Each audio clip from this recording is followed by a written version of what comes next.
Guys, have a fantastic week so far. Once again, here's our warm-up video. We'll be looking at the worst times to be alive in Warhammer. This video is a little long overdue, so my apologies for being so late. It's just me. It's my brain. I'm sorry. And my horrible skill of keeping track of time. But besides that note, I'm looking forward to this video. It's going to be pretty good. I know it's going to be gruesome and basically everything Warhammer is, and it's going to make me regret watching it because I'm going to be grossed out. But you know what? Every Warhammer video makes me do that, so really I should just be used to it at this point. But if you guys enjoy the reaction, you guys enjoy the video, make sure you guys like, subscribe, and of course the original video in the description. Make sure you guys show the original creator some love.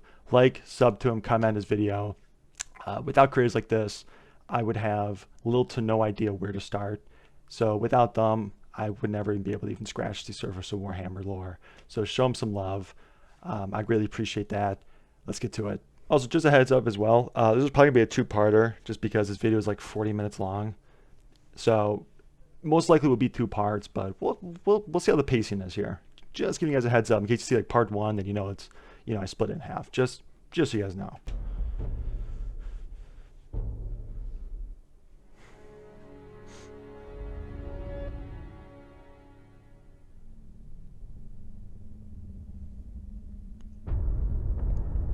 There's only war. It's basically Warhammer.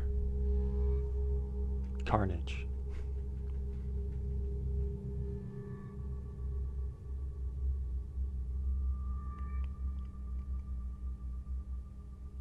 Should put that in a t-shirt. New merch? No. I'm no funny for that. Oh man. Oh, there's only part one for him? Oh, shit. In the 41st millennium, the galaxy is now dominated by humanity. Having first ventured out into the stars at least some 30,000 years previous, in a time roughly framed as the Stellar Exodus, just how many hostile enemies humankind faced in these early periods is largely unknown, but by the period entering into the 30th millennium, things are well established as either being stable, challenging, or nightmarish. But things would only then deteriorate over the coming 10,000 years, where, although humans would forge new unity through the Imperium, the threats it faces both outside its empire and internally are legion. The worlds of humanity face horrific enemies on a near permanent basis, alien horrors, the corruption of their souls, and the prospect of being dragged into what they might abstractly understand to be the equivalent of the mythical hell itself. They also face civil war amongst itself, or just summary destruction by those who deemed it necessary. Yet much of the fighting within this dark age results in fairly swift destruction. Cities and planets may be razed, weapons are so powerful and fierce you may know nothing of what hit you before you are erased from existence. Many weapons... Honestly though, like I'm going to be straight up, if I'm going to be in Warhammer universe, I'm going to get blasted by something, I want it to just be instantaneous. Like I don't want no creature to eat me, I want no demon to pummel me, don't want to become part of the hive nest of Tyranids. I want it just to be boom boom done, you know? So getting blasted and destroyed instantaneously does not sound that bad compared to a ton of alternatives. Fire projectiles so large or energy beams so intense that little would be left of you to have to worry about just what had occurred. But as a Bond villain once said, there are worse things than dying. It could be considered this is something of a worse deaths in 40k list, but I wanted to be more potentially broader than that to keep things as interesting as possible, because we all know there are plenty of bad ways to die in 40k. I'll always try to throw in a couple of unconventional options to stop this list being simply, and then there's an even more painful thing. This is actually an endless problem within the verse of 40k, that everything seems to go one step more edgy than whatever came before it, to the point where you start to consider, wouldn't somebody just black out and have a heart attack from the horror of whatever's being done to them? And yes, and I'm sure that happens. But I've tried to cast a broad net beyond just how much pain do you want, and also I've included options that are not just that of an individual. As always though, if you have your own worst nightmare to avoid in the galaxy of M41, throw it in the comments. If you have a 40k list you would like me to put together, suggest that in the comments. But guys, there's someone knocking on my door. Apologies for that. The comments too. I've got many lined up, but always open to suggestions. So with that, let's begin. And remembering that in the bleakness of the Imperium, where billions die on a daily basis, your personal experience means nothing, and you will certainly not be missed. That's kind of sad, man. So let's start off strong with the most obvious and perverse weirdos in the galaxy, the Drukhari. They've been getting off on pain and torture for literally tens of thousands of years, and they're by now complete experts at this. And so the very last thing you want to have happen is to be taken alive by them. The reason I chose the Dark Eldar as the first choice is because they also circumvent the problem I mentioned of painful things likely killing you by the sheer shock of whatever horrifying thing has been done. The Drukhari avoid this by having perfected the art of keeping alive their victims. And Holy practitioners shit. of the Drukhari art of suffering are those known as the flesh cults and the homunculi. They occupy the vast labyrinth beneath the core of Camorra. Their walkways, halls and corridors are a maze of optical weird illusions. Living human mortals are twisted into the formation of objects, and many things appear to be still in a state of living death. Why despite though? the seeming impossibility of such a fact. It's interesting how, despite attempting to avoid falling prey to Slanesh and Chaos, the Drukhari are in many ways actually acting out practices also used by those in Chaos itself. Of course. For the Drukhari, though, their desire to inflict horrifying suffering is by now integral to their entire way of life. It's their leisure, their trade, and even the means by which they invigorate and seek to preserve and extend their lifespan. The reason, of course, any Drukhari should want to avoid permanent death of their physical form should be obvious. They wish to avoid their soul being released, That's having no other Slanesh. place to go than into the waiting clutches of Slanesh. Hate And within the Slanesh. Dark Eldar, those known as the homunculi have learned how to restore and If you guys are new here, I hate Slanesh with a burning passion. That is all. entire Drukhari body with the smallest amount of their remains. This also connects with the concept that Eldar souls behave differently than, say, when a human dies, for their soul simply bleeds into the warp, but Eldar souls seem to exert some semblance of willpower over what happens next, or I should say at least they formally did, not necessarily going into the warp, but laying in something of a purgatory. For the Drukhari, though, providing their physical body can be restored within a day or so, there's a strong chance their soul will be able to locate it and resume their bizarre state of eternal undeath. This is also the reason why the Drukhari are raiders. They don't seek extended conflicts like the Craftworld Eldari, for they're able to use spirit stones to preserve their souls and prevent them being stolen by Slanesh. But the Drukhari can't do this, and so they seek out fast assaults to the Materium that give them maximum reward and minimum risk.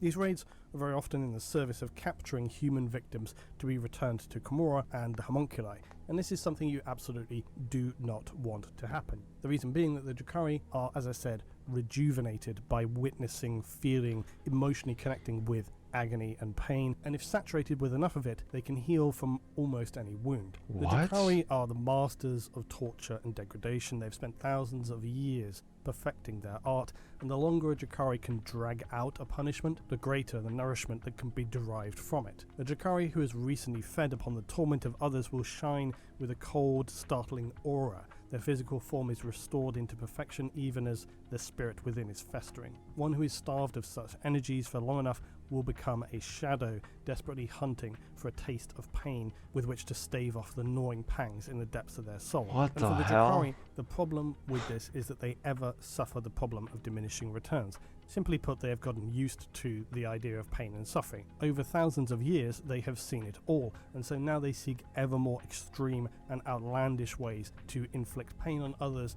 and thereby get the most benefit from it.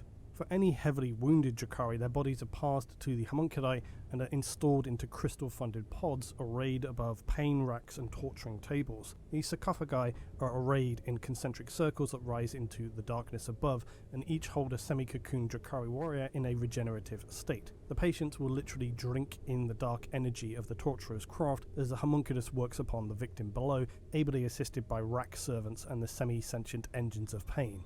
The cacophony that rises around the chamber enables those installed in the cocoons above to slowly feast upon this energy, so gradually growing back their bodies, skeleton first, muscle, sinew and skin, until That's they're so whole once disgusting, more. man. During times of war, it's common for every one of these pods to be filled with red, raw fiends that shiver and rattle with every fresh scream. It's for this reason this would be one of the worst times for you to be taken here alive, but more specifically, you do not want to be taken alive if you are a Primaris Marine.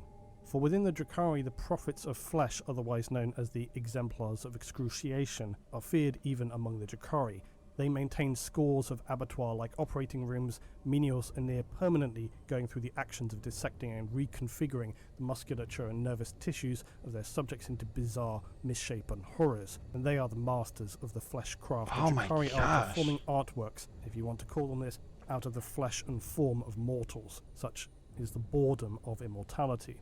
But the prophets have taken a curious intrigue in the Primaris and the ongoing Indomitus Crusade, for the Primaris not only represent immensely resilient victims for their craft or chambers of endless suffering, but their new genetic material is desired by the Master Homunculus, for he knows that they would provide interesting and unique samples to add to his extensive flesh libraries. So for any Primaris who is taken by the Dark Eldar, they will be suffering the very worst possible at the hands of the Chitauri, and likely for the significantly extended future. So it's bad enough to be kidnapped and dragged away to Komorra by the Dark Eldar, but if you're Primaris, it appears that your time here is going to be considerably worse. What the hell? Holy gosh, I'm sorry I didn't react too much, dude. I was like kind of shocked by how messed up they are. Okay, great start. Sorry about that weird cut, guys. There was an ad. YouTube likes to put ads in the worst spots, so apologies for that weird cut right after the pause too. Now next I wanted to include being a free civilization during the Great Crusade as one of the worst times to be alive, because it's one of the things that has continually sat very poorly with me in terms of 40k background. Not because it doesn't make sense, just simply that it annoys me. That thing is the fate of those civilizations who had the audacity to be doing absolutely fine before the Emperor came along. There are not many of these that are specifically documented, and of the many planets encountered during the Great Crusade, many would either be just salvaged, conquered, or willingly join the Imperium of Man. Others refused outright to join this so-called Imperium, for they were either doing very well for themselves or had found other ways to live, and simply wanted to be allowed to do their own thing. Of course, for the Emperor, this was seen as being totally unacceptable. No civilizations, no empires, no planets, cultures could stand alone. You were either part of the Imperium or you would be destroyed through the use of his vast fleets of super soldiers. Man, what a great way to look at life. Man, you don't like it? Bye. Like, okay. And for his way of doing things, it clearly didn't work out too well. And the Imperium and entire mankind is not looking too well. It's not doing too well.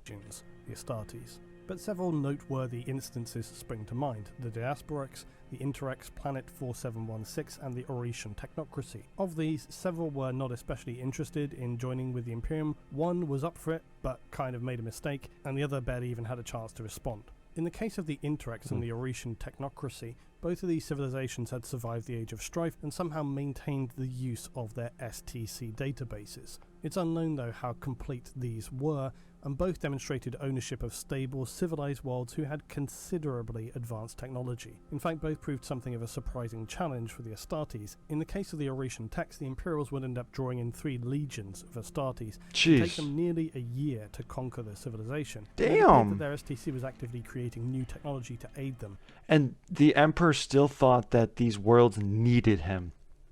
He was sending 3 legions of literal demigod super soldiers, and it took him a year to take one civilization down of just technologically advanced normal people. And you still think that it is a better idea to conquer them. That's some heavy ignorance. Holy moly. Encountering the Imperials. Ultimately, the Imperium would be victorious, however, and quite miserably, these free civilizations would be crushed under the heel of the Emperor's Imperium.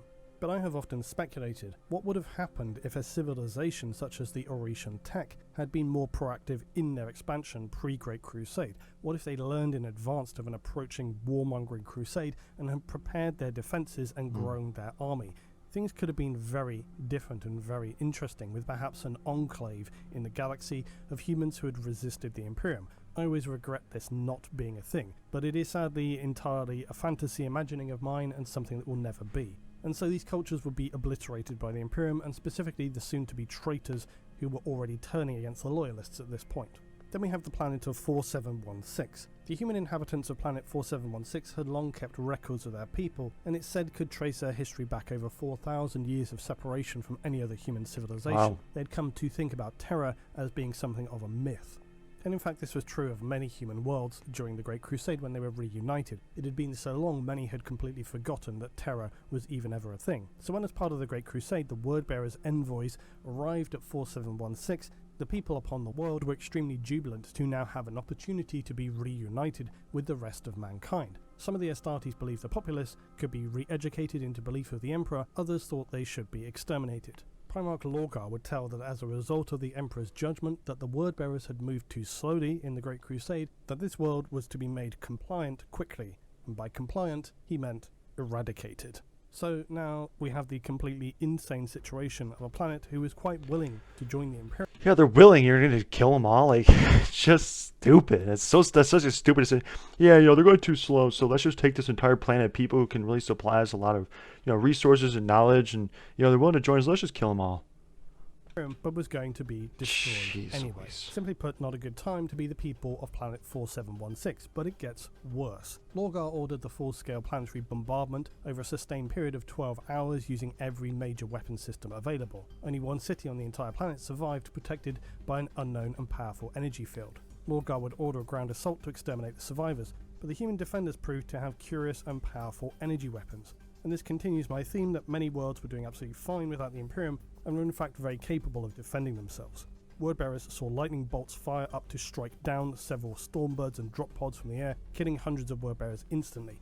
Additionally, as the Astartes began to deploy to the surface, they discovered that despite the apocalyptic planetary bombardment, their cities and buildings were generally still intact and made out of a very strange material that resisted weapons fire. Essentially, somehow they were more technologically advanced than the Imperium at this point, and even more unfortunately for the invading Astartes, the defenders were also made of this same material. And they thought, it's still a good deal. Let's just conquer them instead of train with them and making a group partnership, even though they wanted to join the Imperium.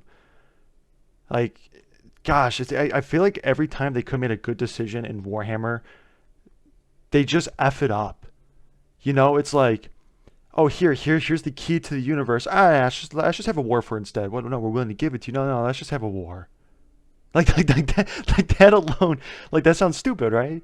But that's really how stuff happens in Warhammer. It's they're so good at messing things up, It's like Or at least their hardware was. They possessed their own smaller directional energy fields, and their capital was protected by a sizable force of artificial intelligence constructs. These were large tri-legged lightning throwers in the main, and the lightning bolts discharged from their weapons were strong enough to kill an Astartes in a single strike, not to mention pierce through the armor of both predators and land raiders. This again goes to the tragic case that many of these civilizations, as I say, came very close to resisting the Imperium altogether. Unfortunately, the Word-Bearers eventually were able to pierce this city shielding and discovered where the surviving citizenry were located. They were inside a massive central meeting space, apparently at prayer. The Astartes identified a priest figure and ordered their immediate and complete surrender. This priestly leader, in turn, showed his materials of his religion, and to the Word-Bearer's sense it became shockingly clear that the people of 4716 worshipped a god that could be very well interpreted as none other than the Emperor, and as such it would be very easy for them to be converted into Imperial citizens. But moreover, exactly the type of citizens the Word-Bearers had sought to create, the belief that the Emperor was divine. But yet again, the stupidity of situations caused by the Emperor and his Great Crusade, Lorgar didn't agree to this, and the entire population was slaughtered right there and then. What did I say? It's just, they're so stupid. They're so stupid. So dumb. There's another depressing chapter in So the dumb. brutal subjugation of the galaxy that was known as the Great Crusade. And then lastly we have the tale of the Diasporax. So during the Age of Strife, many human worlds were consumed by horrific apocalypse, either through chaos or simply societal collapse. The Diasporax's original homeworld is unknown, but it's presumed as a result of the Age of Strife, similar to the Eldari and their own disaster, they had become a nomadic yet territorial alliance of humans and aliens who were living aboard a vast fleet of starships, powered and maintained by a network of solar collectors around various stars to fuel their vessels' power generators. But for this reason, it meant that they stayed in one specific area of space and didn't really venture out around it. They stayed in this localized area so as to be able to use their power source. The loyalist Iron Hands Legion were the first to encounter these nomads and laid out the standard ultimatum set by the Emperor. they offered the human members of the Diasporex the opportunity to separate from their Xenos allies and to join the Imperium. Unsurprisingly, considering the fact that they had forged a peaceful, democratic and long-entrenched alliance with the alien species and had become very much intertwined cultures, they politely declined. As with all these examples, the Diasporex thought that that would be the end of the matter. They were not causing any harm or threat to the Imperium. They just wanted to be able to live their own way and presumed this would be the end of the matter. Tragically, we can predict the reception this was given by the Imperials. The Iron Hands Legion enacted their standing orders to destroy all who stood against the Emperor and refused to be brought under his banner. But the Diasporex proved to be not the bumbling nomads they appeared to be. They were highly skilled and experienced in naval warfare, and they easily evaded multiple fleet engagements initiated by the Astartes and even managed to cause significant damage to an Iron Hands cruiser. Wow. Yet again, we have an example of a human civilization post-Age of Strife who did not need rescuing or salvation and were more than capable of handling an entire Space Marine legion, which you should remember legions were not like Marine chapters in the modern period. They often would feature superior weapons and hardware and hundreds of thousands of Astartes. So similarly to Horus's failure to single-handedly crush the Interrex, the Iron Hands required additional support, and so the Emperor's Children Legion were called in as reinforcements. The combined... Man, these guys really need to be saved, dude. Yeah, we should just bring in like some of the best fighters we have and shit just to stop them. Man, they really need saving. They really need saving. The Astartes force eventually made the discovery that the Diasporex used these hidden solar collectors to fuel their starships, and so the Space Marines assaulted these solar collectors, forcing the Diasporex into open battle to protect them, and sadly this was what then led to the defeat of the Diasporex, and so their culture was purged from the galaxy. But then we still have the truly saddening final words of the alien Psyker acting as the Diasporex command ship's captain, and these were telepathically broadcast to one of the senior Astartes. The message received was, "All we wished was to be left alone." Any surviving human Diasporex prisoners were handed over to the planetary governor of the closest compliant world to be used as slave labor, and any and all of the aliens were simply executed, any remnants of their fleet destroyed by the Imperials. All of this together makes you proud to be a member of the Imperium, doesn't it? Imperium All hail sucks, man. the glorious Emperor of Man.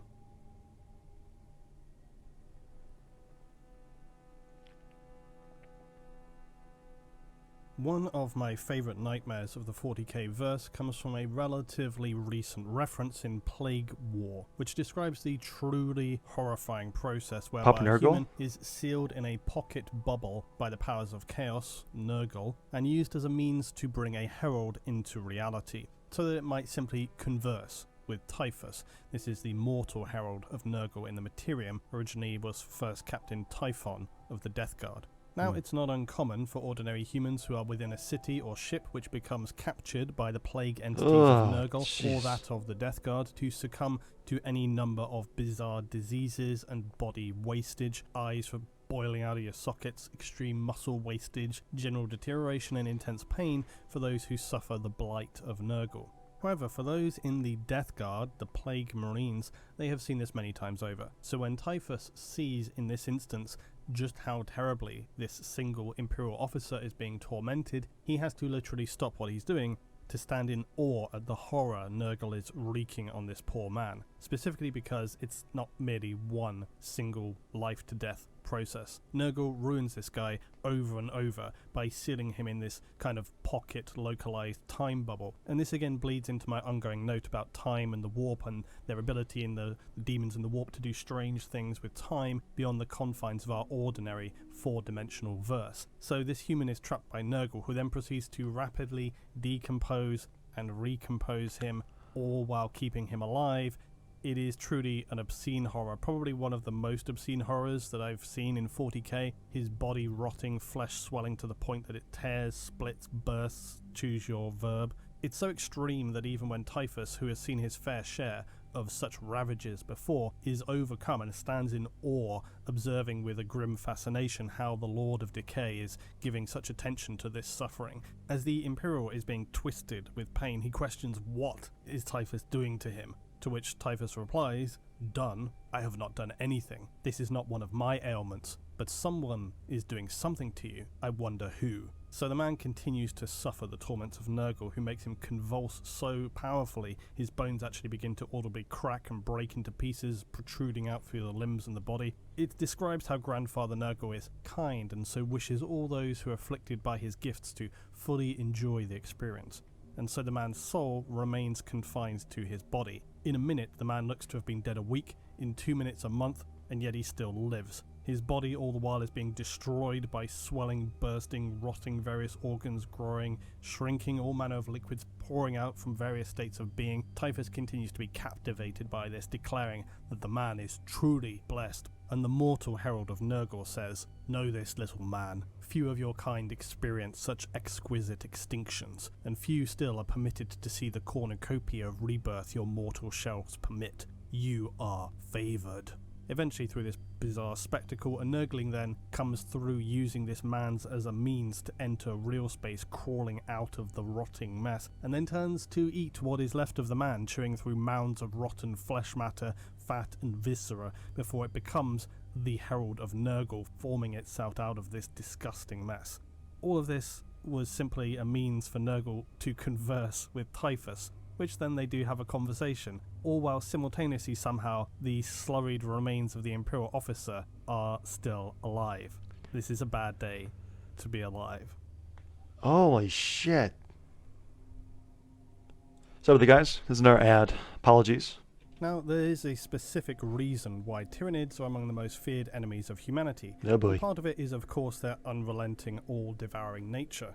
But the other part of it is a much more deeper, primordial fear that lurks within us. That fairly reasonable fear of being chomped on by something that is wanting to just eat you alive. There's a reason why humans have an immense fear of sharks, despite the number of shark deaths being insanely low comparative to other things we already think of as being rare occurrences. Certainly movies have a part to play. But my point though is that humans have various deep fears that, while not shared by all, are fairly common generally speaking. That is to say, if something is crawly, slithery or very big and teethy, or if it's likely to do something horrible to you with burns or egg laying or whatever, we tend to be like, nope, burn it all down. This is the Imperium's approach to the Tyranids as well. Burn it with Promethium. And if that doesn't work, burn the planet down. So spare a thought for the guardsmen facing down these small and large Tyranid forms, for they are all equally as unpleasant. You're either going to be chomped to pieces by rippers, which are just a large kind of crustacean with many razor-sharp jaws. Worse still, rippers tend to appear in swarms, a writhing sea of horror driven purely by appetite. Like all the Tyranid forms, they are terrifyingly persistent and quite capable of pulling down creatures many times their size. Jeez. Once a ripper's jaws tighten around its prey, they stay clamped shut until a mouthful of flesh is torn away or the ripper is slain. For any unfortunate humans too slow or too injured to run or put up a fight, rippers will likely chomp their way through, or worse, inside of you, and just continue until they have had their fill.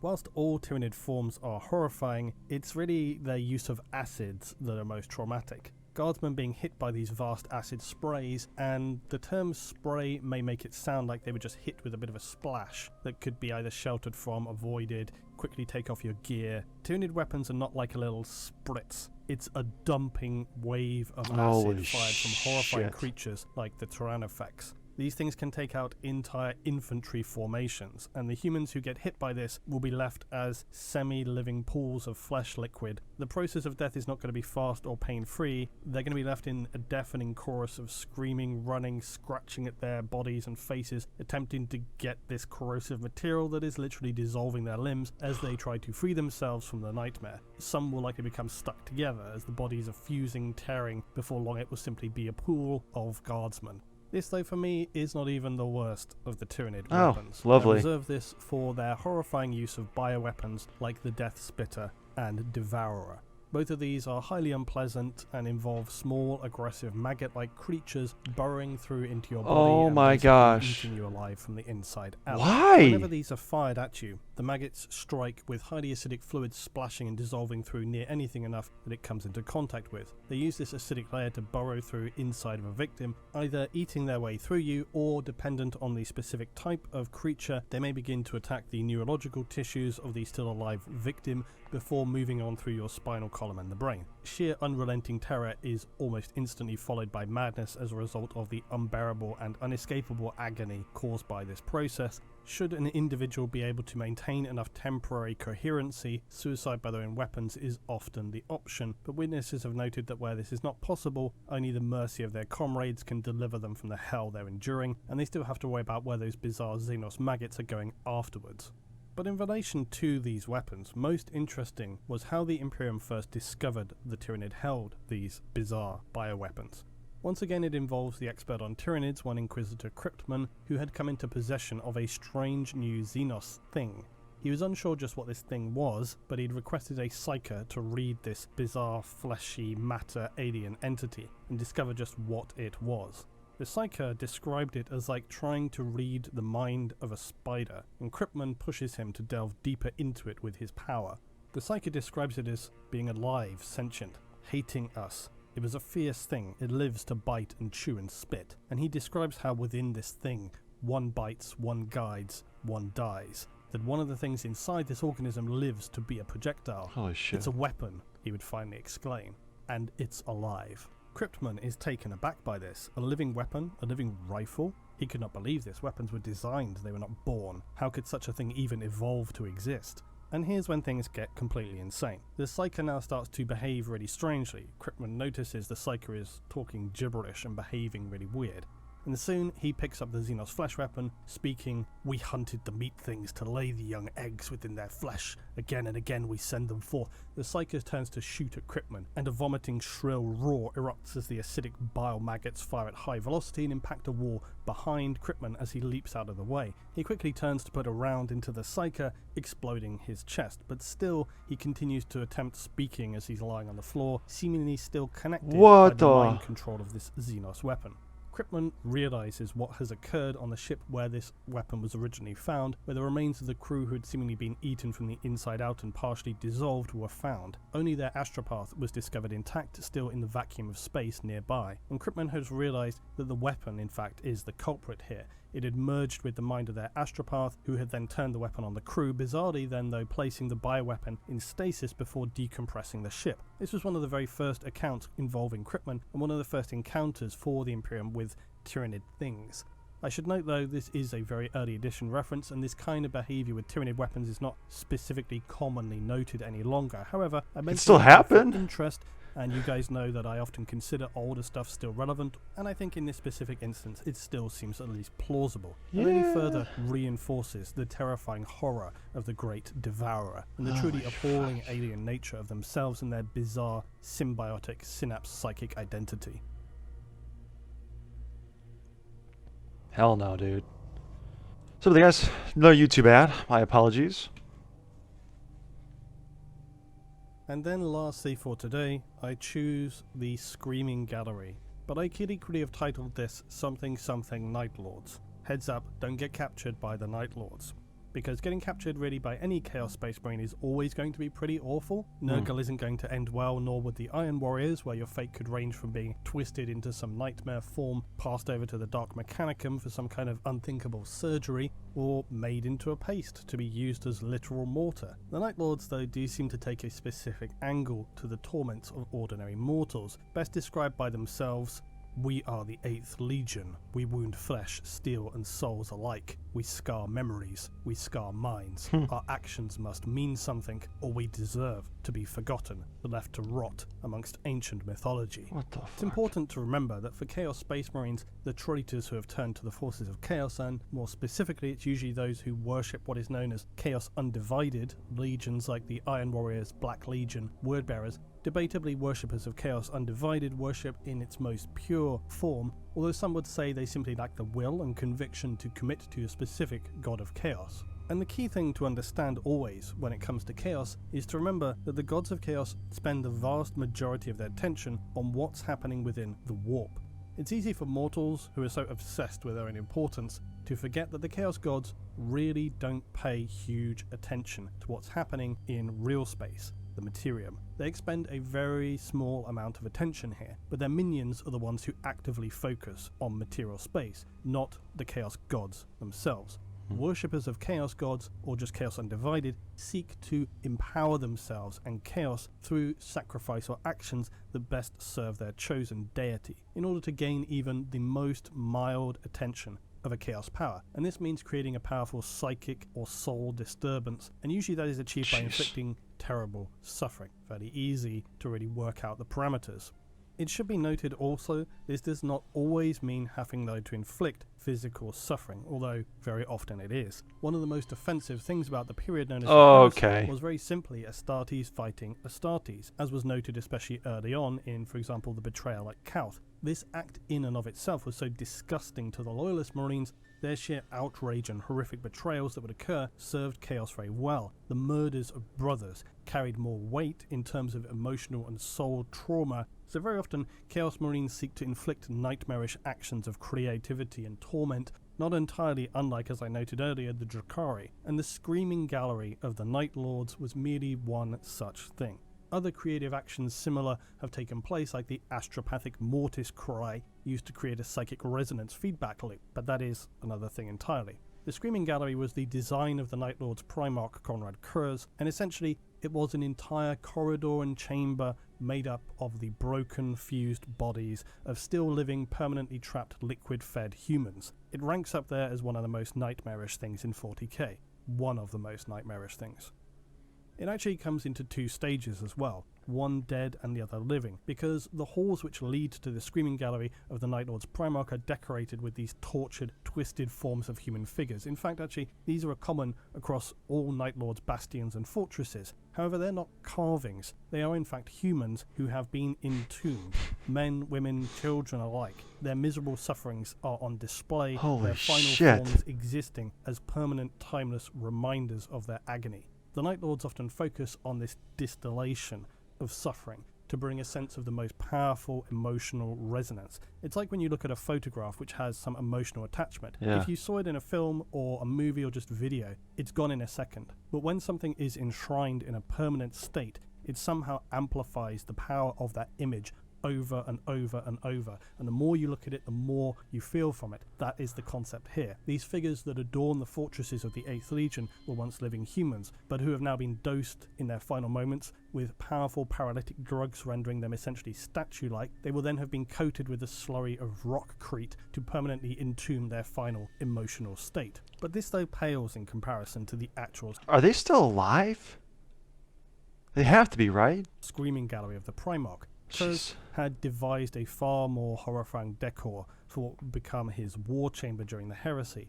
This place was lined across the walls, even the floor, with the broken, fused, living remains of mortal humans, and it was known as the Screaming Gallery, for it was filled permanently with the screams and tormented cries and wailing of those embedded within its walls. It would be impossible for any entering this place to avoid laying sight upon a walkway lined with the faces, humans, eyes, noses, mouths, all somehow blended and fused into a singular surface. Sometimes dull moans, more often piercing, tormented shrieking. This combined with the main chamber of the large hall used by the Primarch amplified and created this cacophony of horror and an unending chorus of screaming. As told by a member of the Night Lords, the Primarch wanted to reshape the external world to match the sin within his mind. The dark, macabre work of art was kept in...